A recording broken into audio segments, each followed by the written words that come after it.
momento de ir emudecendo os microfones, de abrir o coração para receber a paz que Jesus está trazendo a cada um de nós, essa paz que nos dá serenidade, que nos harmoniza com a espiritualidade amiga, que em nome de Jesus aqui está nos envolvendo com o seu carinho, suas energias renovadoras.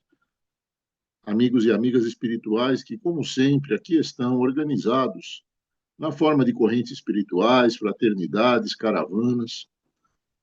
Corrente Médica de Bezerra de Menezes também se faz presente, como sempre, trazendo seus fluidos benéficos, salutares e renovadores a cada um de nós, aos nossos lares e aos nossos entes queridos.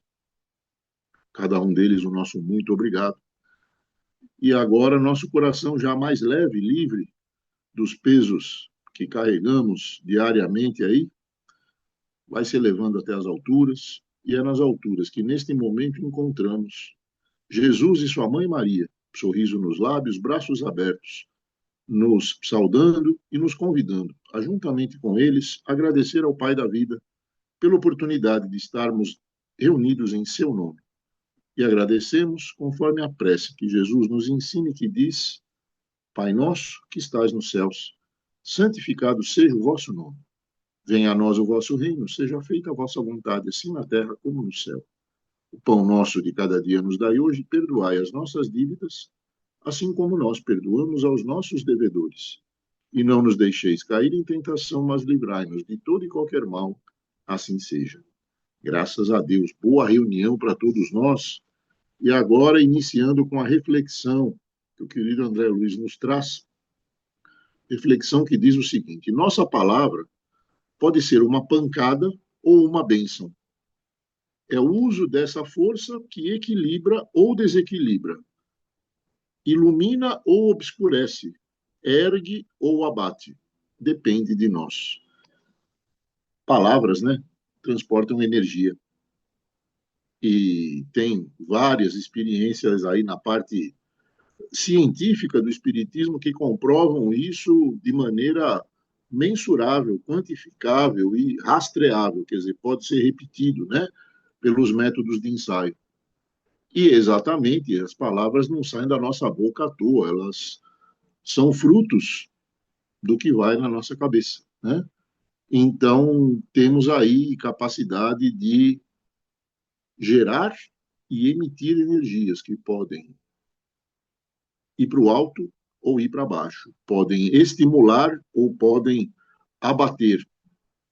A escolha é sempre nossa. E daí a importância, né, da gente sempre insistir na paciência, na perseverança no bem e na disposição para ter boa vontade em todas as situações, porque a boa vontade nos desenha bons caminhos adiante de nós. Quando a gente está com má vontade, a coisa realmente não vai para frente. E hoje, particularmente, vamos ver aí, está aqui, já vamos começar logo, ó. Desobsessão. Isso aqui é o edição original, né, de 1964. A edição hoje já é uma capa sem foto. Vocês não imaginem, em 1964, esta capa, com uma foto de uma sessão mediúnica, né, na capa, o bafafá que deu. O pessoal achou que foi o fim do mundo, exatamente para falar de desobsessão. E nesta parte, nós temos particular atenção destacada exatamente para a energia que as palavras e os pensamentos têm. Então, a gente tem que saber filtrar, que muitas vezes, hoje, toda vez que a gente desafiou o Gão aí, sabe disso, toda vez que a gente começou a falar de obsessor, disso, daquilo, começou a cair sinal de internet aí, né, Gão? Hoje nós vamos manter o patamar aí tranquilo, vocês vão ver que não vai ter problema. Mas a gente tem que cuidar do que pensa, tem que cuidar do que fala, principalmente quando se coloca nesse campo do auxílio, né, a irmãos e irmãs menos felizes, né, ou vitimados por uma obsessão ou aqueles que são causadores da obsessão, né? E como eu disse, foi publicado a primeira vez em 64, e são 105 páginas que trazem 73 capítulos, né? Que falam desde da manhã do dia que a gente vai trabalhar num serviço, num trabalho de assistência desobsessiva, né? Até o pós-trabalho, toda a sequência. Então, é um beabá, aí, uma cartilha, né? Para trabalhadores e trabalhadoras, para exatamente procurar unificar e tirar, porque muitas vezes o pessoal tem ideinha, cisma e inventa coisas, aí vira o espirituachismo, né? Que não é uma doutrina, né? Mas é um negócio que atrapalha uma barbaridade. E o querido Emmanuel, logo na introdução aqui da obra, né, Desobsessão, nos fala o seguinte: nosso amigo André Luiz organizou este livro diferente de quantos lhe constituem a coleção de estudioso nos temas da alma, no intuito de arregimentar novos grupos de tarefeiros do bem que se proponham reajustar os que se veem arredados da realidade fora do campo físico. Nada mais oportuno e justo, de vez que se a ignorância reclama devotamento de professores na escola e a psicopatologia espera pela abnegação dos médicos, que usam a palavra equilibrante nos gabinetes de análise psicológica, a alienação mental dos espíritos desencarnados exige o concurso fraterno de corações amigos, com bastante entendimento e bastante amor para auxiliar nos templos espíritas atualmente dedicados à recuperação do cristianismo em sua feição clara e simples. Salientando, pois, neste volume, precioso esforço de síntese no alívio aos obsessores e obsidiados, através das colaborações em todas as condições, rogamos ao Senhor nos sustente a todos, tarefeiros encarnados e desencarnados, na obra de realizar, porquanto obsidiados e obsessores, consciente ou inconscientemente arrojados à desorientação, no mundo ou no além-mundo, são irmãos e irmãs que nos pedem arrimo, companheiros que nos integram à família terrestre, e o amparo à família não é ministério que devamos relegar para a esfera dos anjos, e sim obrigação intransferível que nos compete abraçar por nosso serviço. Quer dizer, o recado inicial de Emmanuel já nos fala: cada um de nós pode ser útil nessa batalha diária, né, entre obsessores e obsediados. Falando nisso, e como tem tudo a ver com o espaço mental, seja do encarnado ou do desencarnado, a quantidade e qualidade do juízo que tem, né, os dois lados, uma pergunta simples para a gente começar: que tipo de espírito é o obsessor? Chegaram já a pensar nisso? Nós temos aí um espírito que pode ser maligno, quer dizer, ele intencionalmente quer prejudicar, né? Então, dentro dessa categoria que existe, encarnado e desencarnado, espírito maligno que quer ver o circo pegar fogo, né? Normalmente ele usa toda estratégia para veicular vingança através do constrangimento, né? Tem um outro tipo de espírito obsessor, que é o sofredor. Ele quer ajuda, mas não se adequa para receber ajuda. Creio que todos vocês, ou a maioria, viu aí, questão de uns 15 anos atrás, um filme que fez bastante sucesso na época, chamado Sexto Sentido, que era com o Bruce Willis, né?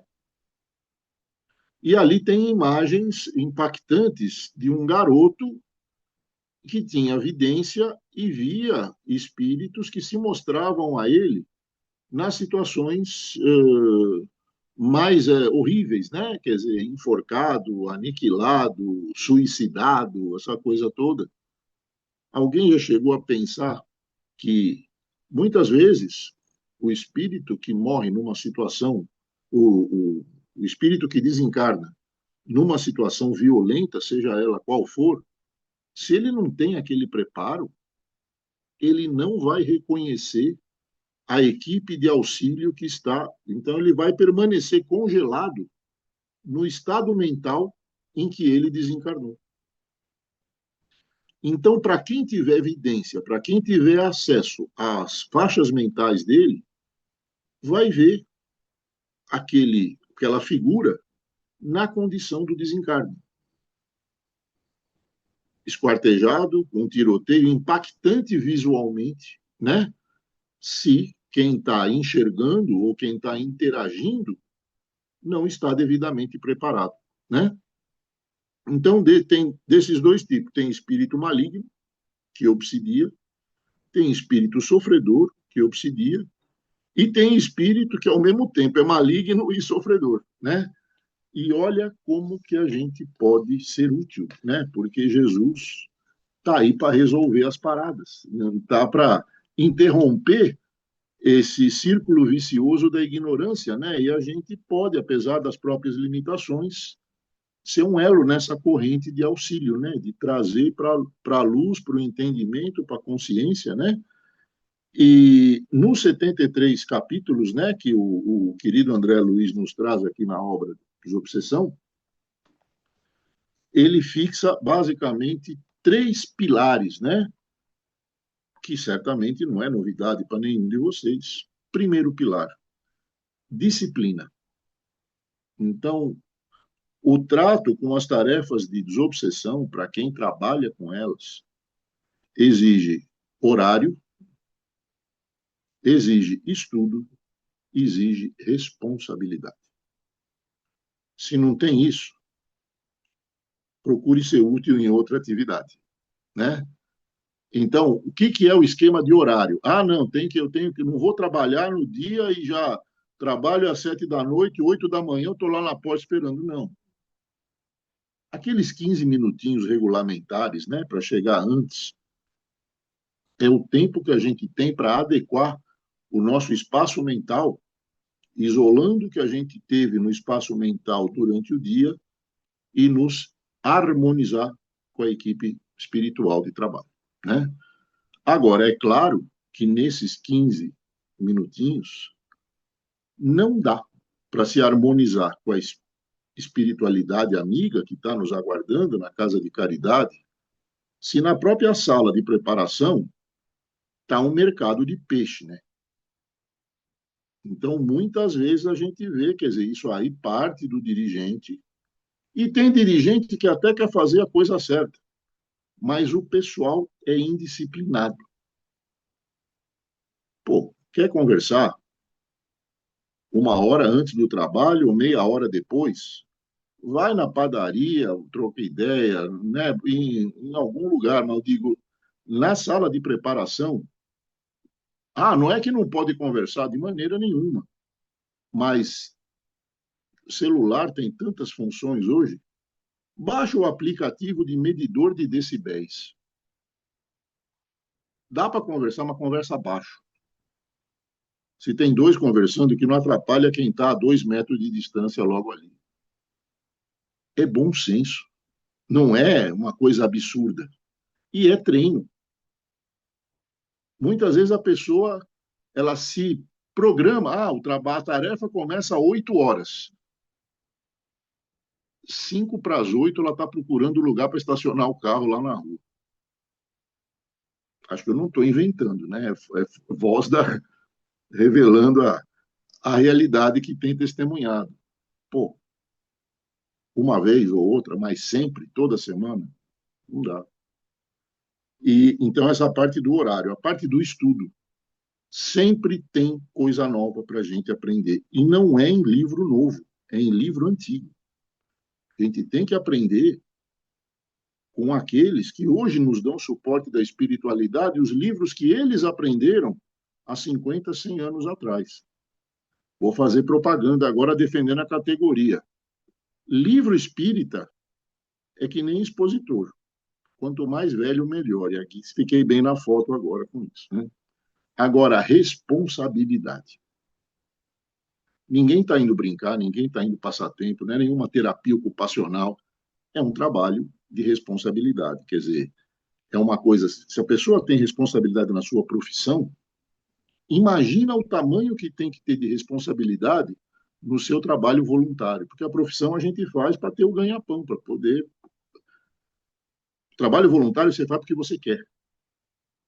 E não é porque não é remunerado que tenha que ser menos importante. Pelo contrário, é uma escolha do coração. E é o trabalho voluntário que vai servir de referência quando a gente estiver do lado de lá do muro da vida. Ninguém vai querer saber, era faxineira, pintor de parede, astronauta. O que você fez para o outro? E aí é que entra o trabalho voluntário. Né? Esse é o primeiro pilar, disciplina, que já é uma marretada na cabeça de todo mundo. Segundo pilar aqui que o André Luiz se baseia, amor ao obsessor. Você bombeia amor, até o amor que está naquele coraçãozinho lá. Eurípides Barçanufo ficou doutrinando um camarada que tinha sido cardeal católico lá para trás, séculos atrás, e que era um baita obsessor. Né? Levou 12 anos. E o camarada aparecia em toda reunião mediúnica lá em Sacramento e trocava ideia e desafiava o tio Eurípides, né? Tinha um conhecimento do Evangelho, conhecimento do Antigo Testamento, era um questionador pentelho, para dizer o português claro. E o Eurípides, com todo carinho, foi. Imagina mineiro para conversar. Tem paciência, vai por aqui, vai por ali. 12 anos. Que Eurípides convidou ele e falou: vamos, a sua mãe está aqui do nosso lado. Ah, mas eu não estou vendo, mas se você acredita em mim, ela está aqui do nosso lado. Vamos rezar um Pai Nosso, nós três juntos. Foi aí que deu a liga. O obsessor rezando o Pai Nosso junto com o tio Eurípides e com a mãe. Quer dizer, bom, não é sai daqui, Satanás, expulsa, todo aquele teatro que a gente vê muitas vezes aí, até pela televisão, né? Não tem lá, como é que é? Descarrego, né, Algão? Só teatro. Só vale o dízimo e o show, né? Tratar o obsessor como um doente que precisa de esclarecimento, não como inimigo a ser exterminado. Porque se fica na base do braço de ferro, da medição de força, eu posso mais que você, quer ver? Você pode até resolver o problema naquele momento, mas vai ter a volta. E se tratamos de um espírito associado à vingança, ele vai dar a volta e vai voltar. Já tive várias ocasiões no ambiente de trabalho onde pessoa até aquele negócio que a gente não pode confundir, né? Talento e caráter, né? Às vezes a pessoa tem talento, quer dizer, é inteligente, é um bom engenheiro, um bom técnico, tal, tem, mas a gente acha que o caráter dele está no mesmo patamar. Não. Muitas vezes tem o talento lá em cima e o caráter lá embaixo. Tem outras vezes que é o contrário. Tem o caráter lá em cima e o talento para regar a planta e olhe lá, né? Mas camarada e camaradas, digo no plural, né? Aprontava, dava errado, usava inteligência para consertar, ficava bom, podia medir. Se passava da quarta, não chegava na quinta semana sem dar uma recaída de novo. Testa limite, até uma figura psicológica, né? Típica da adolescência. Pode ser adulto, mas continua algum canto da cabeça adolescente e vai testando o limite, né? Quando cruza o muro da vida, continua tentando testar limite do lado de cá, inclusive a paciência de quem está no trabalho de desobsessão. Então tem que ter aquela. Antigamente tinha um termo policial que falava tirocínio, né? Quer dizer, pegar a coisa no ar, perceber para que lado que a banda está tocando e